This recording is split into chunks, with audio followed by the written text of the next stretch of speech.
ମଦ ଛଡ଼େଇ ନେଇଛି ଗୋଟେ ମା କୋଳରୁ ତା ପୁଅକୁ। ମଦ ଛଡ଼େଇ ନେଇଛି ଜଣେ ସଧବା ନାରୀର ଶଙ୍ଖା ସିନ୍ଦୁରକୁ। ମଦ ଛଡ଼େଇ ନେଇଛି ଛୋଟ ଛୋଟ କୁନି କୁନି ପିଲାମାନଙ୍କ ଠାରୁ ତା ବାପାଙ୍କ ସ୍ନେହ ମମତା ଭଲ ପାଇବାକୁ।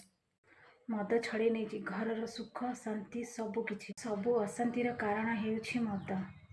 ସର୍ବନାଶର ଆଡ଼କୁ ଟାଣି ନିଏ ଏହି ମଦ। ତଥାପି ଭାଇମାନେ ମଦ ଛାଡ଼ି ପାରୁନାହାନ୍ତି। ସବୁ ଭାଇମାନଙ୍କୁ ମୋର ଏତିକି ଅନୁରୋଧ, ମଦ ଛାଡ଼ି ଦିଅନ୍ତୁ। ନିଜ ପରିବାର ସହିତ ଖୁସିରେ ରୁହନ୍ତୁ, ଶାନ୍ତିରେ ରୁହନ୍ତୁ। ମଣିଷ ଜୀବନ ଆମେ ପାଇଛୁ, ଆଜି ନହେଲେ କାଲି ନିଶ୍ଚିନ୍ତ ମରିବା।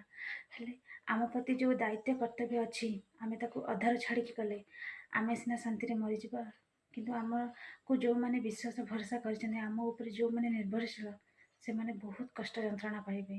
ଆମ ପାଇଁ ନହେଲା ନାହିଁ, ସେମାନଙ୍କ ପାଇଁ ତ ଆମକୁ ବଞ୍ଚିବାକୁ ପଡ଼ିବ। ସେଥିପାଇଁ ମଦ ଛାଡ଼ି ଭଲ ମଣିଷ ହେଇଯାଆନ୍ତୁ। ନିଜ ପରିବାରକୁ, ନିଜ ମା, ଭାଇ, ବାପା, ସ୍ତ୍ରୀ, ଛୁଆଙ୍କୁ ସମୟ ଦିଅନ୍ତୁ। ଆଉ ଜୀବନକୁ ଶାନ୍ତିରେ କଟାନ୍ତୁ। ଜୟ ଜଗନ୍ନାଥ।